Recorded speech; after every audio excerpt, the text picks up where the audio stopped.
Yo, what's up guys, it's Traizel. Today I have for you a tutorial on how to make 3 shops using command blocks. As always, if you're new around here, don't forget to subscribe, hit the bell notifications. Hope you guys enjoy the video.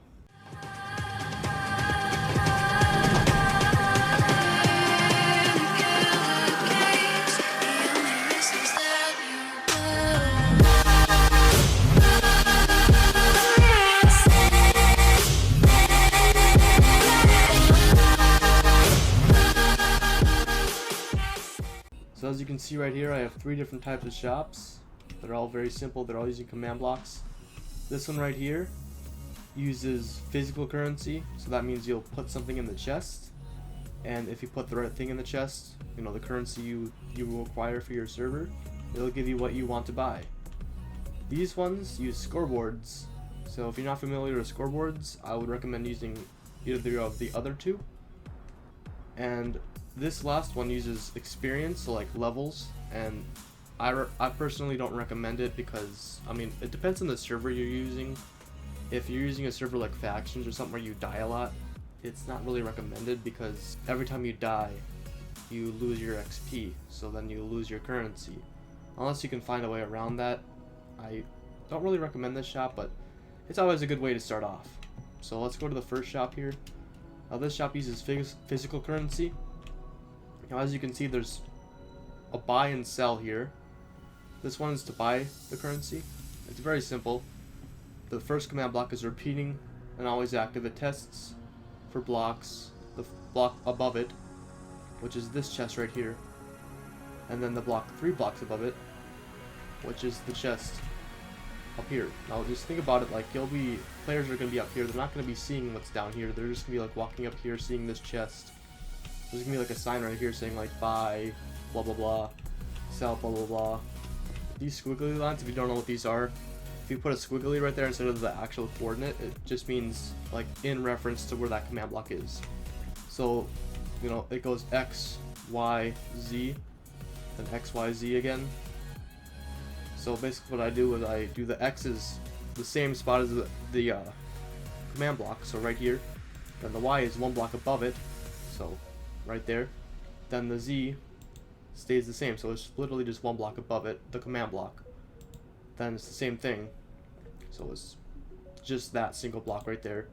Then 3 blocks above it, so it's testing for this block and this block. It's pretty simple. How it works is if the chests are the exact same, which means even the stuff inside of it. So when a player puts 2 diamonds in the top chest, the command will be true, which means the second command can go through, which is a chain conditional and always active, which will clone this chest above it with this chest. So once they put 2 diamonds in the chest up here, it'll clone this chest, which happens to be what they want to buy, a protection 2 enchanted book in here. Let's try it out. I'm gonna get some 2 diamonds. Just get 2. Now the reason I put it in the top left corner is because you can just go like that. You can just shift click it in, or if you're on Xbox, whatever button you press, just do that and it'll give you the stuff. It's pretty simple. Yeah, also, if you want to sell stuff, it's the exact opposite. Instead of you putting the diamonds in there, you put the enchanted book in there. It's pretty simple. So you put the enchanted book in there, and it'll give you a diamond back. Obviously, you don't want to have what you buy sell for the same price as what you sell for. So if you buy something for 2 diamonds, you want it to sell for a little bit less. Just kind of how it works in the economy. Pretty much you have a command block repeating always active. Tests if there's 2 chests that are the exact same. One of them will have the currency in it, the other one the player puts the currency in, and then they'll have another command block chain after it that's conditional and always active, that if the player puts the currency in there, it'll clone a chest on top of the same chest that'll have the stuff they want to buy. And I just have it set up like this. It's pretty simple. It's pretty compact and very easy to make. You can make it exactly like this, or you could mix it up a little bit. And another thing I want to show you guys is I found out, like, as I've been using this on my server, it's kind of like an exploit. So I set this thing up here to show you guys there's like an exploit that you can avoid. So what I have set up here is you put a nether star in the chest and it'll give you a block of quartz.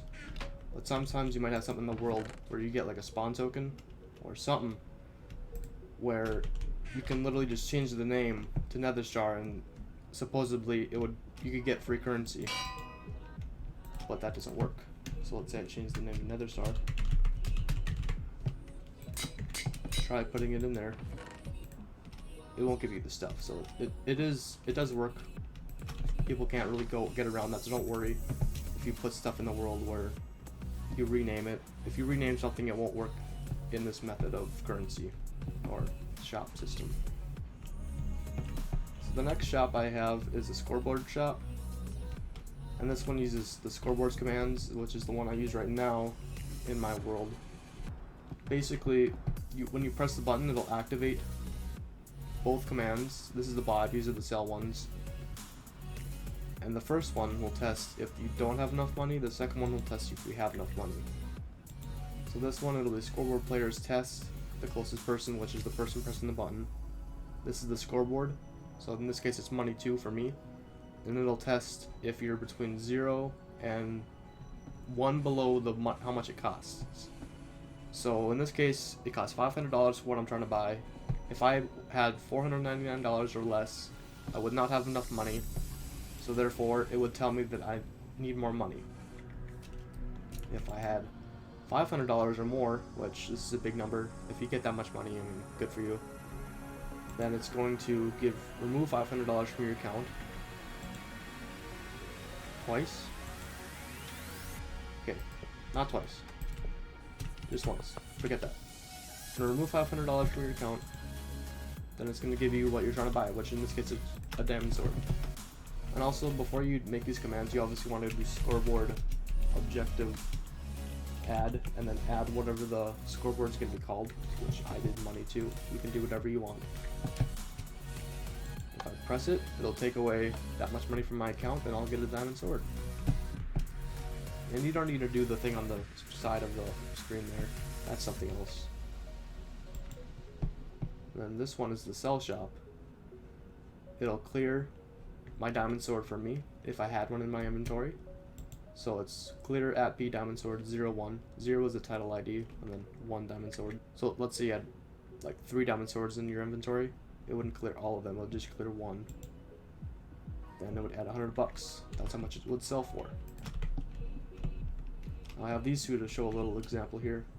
Let's say you wanted to sell things in stacks. So I wanted to sell 64 apples.